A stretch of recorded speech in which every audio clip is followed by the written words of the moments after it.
제68편 다윗의 시. 인도자를 따라 부르는 노래. 하나님이 일어나시니 원수들은 흩어지며 주를 미워하는 자들은 주 앞에서 도망하리이다. 연기가 불려가듯이 그들을 몰아내소서. 불 앞에서 밀이 녹음같이 악인이 하나님 앞에서 망하게 하소서. 의인은 기뻐하여 하나님 앞에서 뛰놀며 기뻐하고 즐거워할지어다. 하나님께 노래하며 그의 이름을 찬양하라. 하늘을 타고 광야에 행하시던 일을 위하여 대로를 수축하라. 그의 이름은 여호와이시니 그의 앞에서 뛰놀지어다. 그의 거룩한 처소에 계신 하나님은 고아의 아버지시며 과부의 재판장이시라.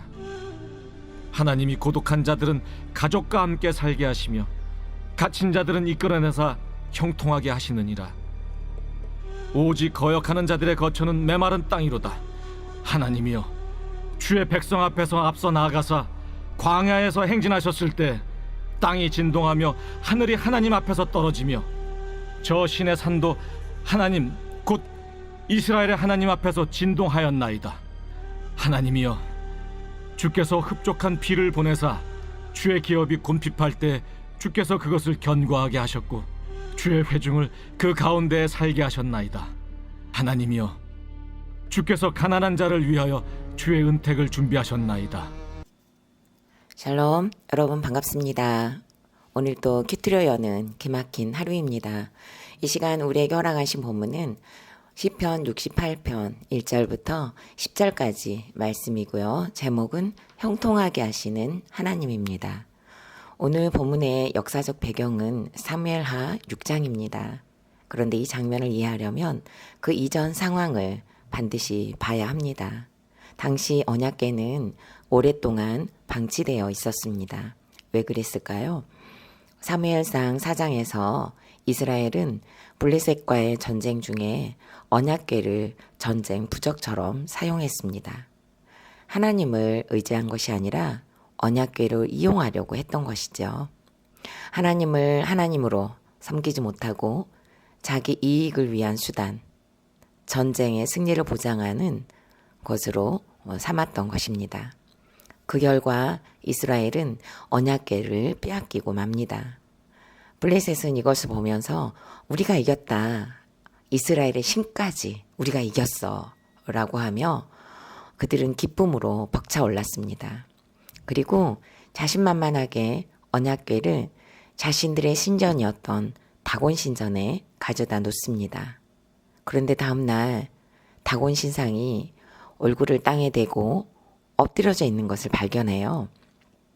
너무나 놀래 다시 세워놓습니다. 그리고 또 다음 날에는 아예 머리와 손이 잘려있고 몸통만 남아있는 것을 보았습니다. 그뿐이 아닙니다. 나라의 독종이 퍼지기 시작하면서 블레셋 사람들이 극심한 고통에 시달리게 됩니다. 결국 그들은 언약궤 때문이라는 것을 깨닫습니다.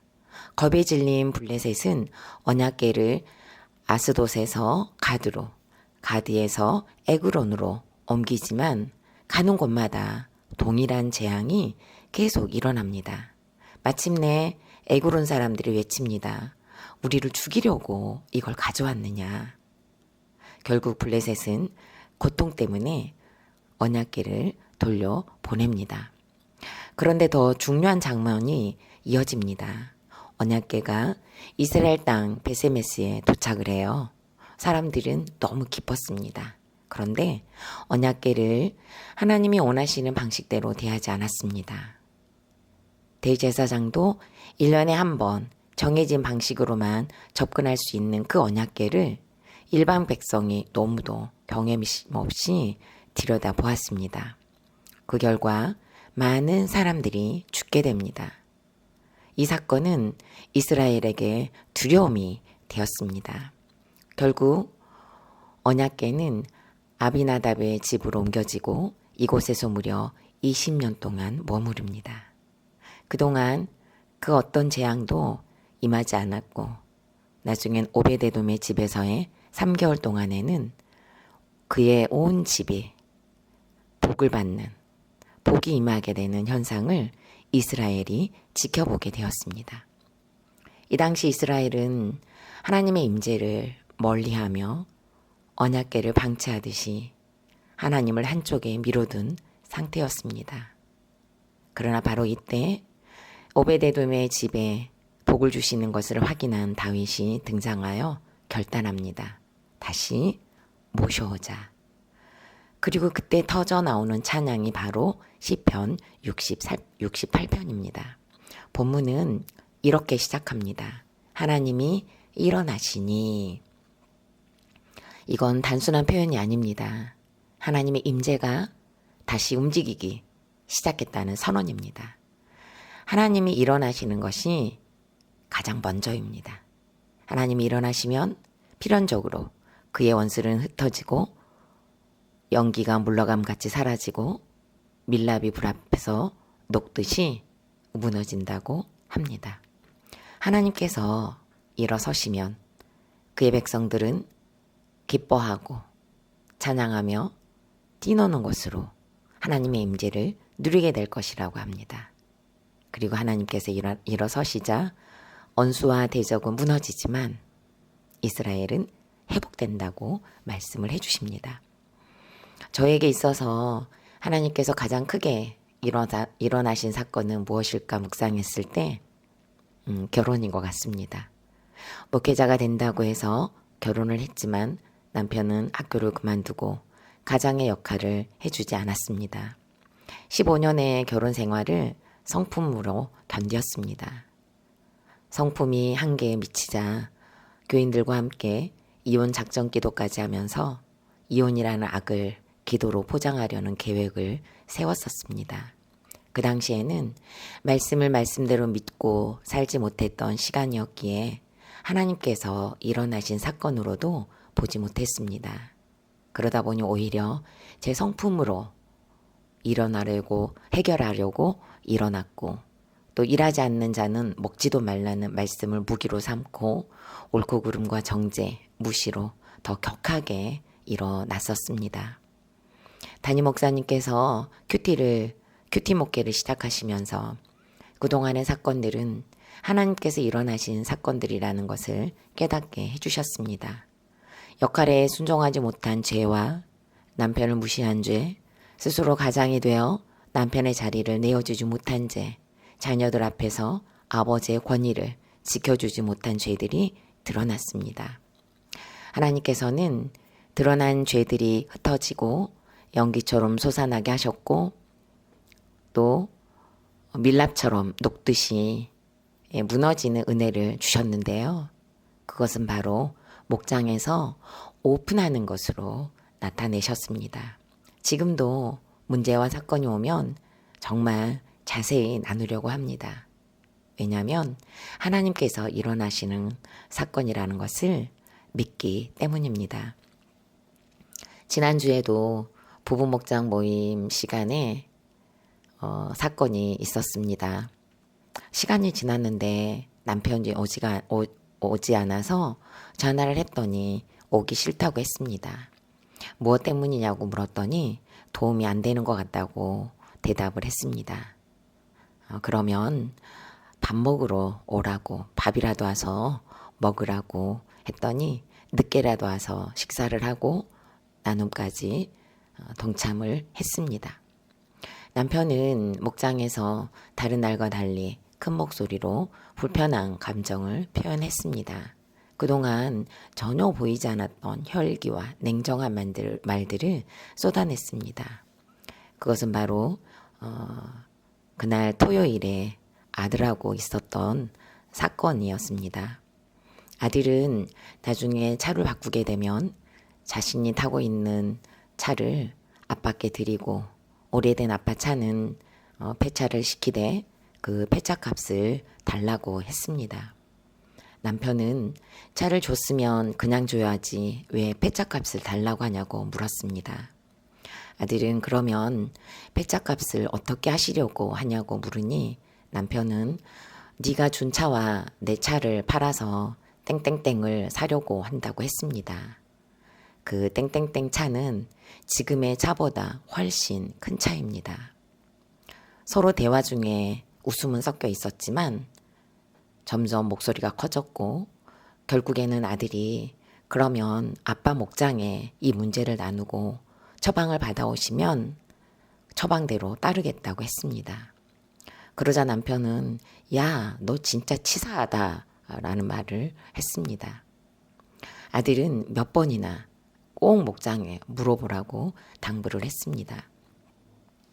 저희 부부의 소득으로는 사실상 가장 적절한 차량은 경차라는 생각을 저는 항상 개인적으로 하고 있습니다. 지금은 더군다나 고유가 시대에 감당하기 힘든 유류대는 가계부에 여전히 큰 타격을 주고 있기 때문입니다. 그런데 더 큰 차를 산다는 남편의 말을 듣자 차에 대해서 관심이 많고 또 차를 좋아하는 것을 알고 있어서 이해는 되면서도 곧장 생각이 정말 없구나. 진짜 생각이 없네. 라는 무시하는 마음이 일어났습니다. 흩어지고 사라져야 할, 안개처럼 사라져야 할, 밀랍처럼 녹아져야 할 죄가 여전히 일어났음을 또 설교를 준비하면서 깨닫게 되니까 이 사건이야말로 하나님이 일어나시는 사건이라는 것으로 해석이 되어졌습니다. 하나님께서 일어나시는 사건 앞에서 남편을 여전히 판단하고 정죄하며 무시하는 제가 흩어지고 사라지고 녹아지기를 이 시간 다시 한번 간절히 소망하게 됩니다. 이렇게 죄가 드러나는 것이야말로 택자들에게 형통하게 되는 하나님의 역사임을 믿습니다. 질문합니다. 나에게 하나님이 일어나시는 사건은 무엇입니까? 원수들이 어떻게 흩어졌습니까? 나는 말씀보다 내가 먼저 일어나고 있는 삶의 영역은 어디입니까? 내가 간절히 잡고자 했지만 연기처럼 사라지고 밀라처럼 녹아내린 것은 무엇입니까? 4월 7일 보석 상자입니다. 거짓말을 하고 나면 그 거짓말 때문에 수고하는 삶을 살게 됩니다. 다 같이 기도드리겠습니다. 살아계신 하나님 감사합니다. 이스라엘은 하나님의 언약궤를 전쟁의 수단, 전쟁의 이익의 수단으로 여겼습니다. 언약궤를 찾았으나 정해진 규례를 알고는 있었지만 그대로 행하지 않아 많은 생명을 잃고 두려움으로 언약궤를 방치한 시간을 지나 이스라엘로 언약궤를 옮겨왔습니다. 하나님께서는 일어나십니다. 일어나셔서 하나님의 백성들에게 구원과 거룩을 이루십니다. 어떠한 상황에서도 하나님의 일어서심은 우리에게 기쁨이요 찬양이요 즐거움이 되도록 우리를 양육하여 주옵소서. 저는 결혼을 통해 긴 시간 가장의 역할을 하지 않는 남편을 무시했었습니다. 하나님께서 일어나시는 사건 앞에서 제가 자꾸 일어나서 성품과 열심히 해결하려 했었습니다. 회개를 이루어가고 있는 오늘에도 하나님께서 일어나시는 사건 앞에서 여전히 남편을 판단하고 정죄하는 무시가 일어나는 것을 보았습니다. 하나님의 일어서시는 사건 앞에서 저의 죄가 흩어지게 하시고 저의 죄가 안개처럼 사라지고 저의 죄가 밀라처럼 녹아지게 하여 주시옵소서. 하나님의 일어서심만이 왕성케 하여 주시옵소서. 예수님의 이름으로 기도드립니다. 아멘.